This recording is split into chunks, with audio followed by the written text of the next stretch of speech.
Hello guys, আমি আমার বন্ধু যাচ্ছিলাম বন্ধু বাইক সার্ভিসিং করতে, কিন্তু ওকে বললাম চো আমি পাটের টাকা পাই, কিন্তু পাটের টাকা চাইতে গিয়ে টাকা দিল না গো। তাই বললাম চলো আমরা বাইক সার্ভিসিং করতে যাই।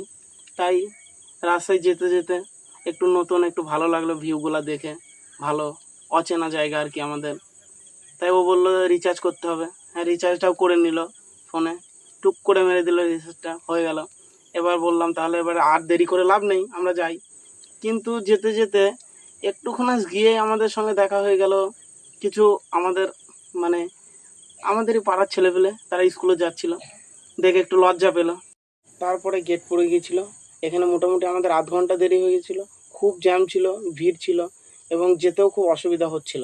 তারপরে যেতে যেতে এই রোডে চলে আসলাম এবং আমি বললাম আমার খুব খিদে পেয়েছে। ও বললো ঠিক আছে চল দেখা যায় কি করা যায়, এবং পরোটা নিয়ে নিল।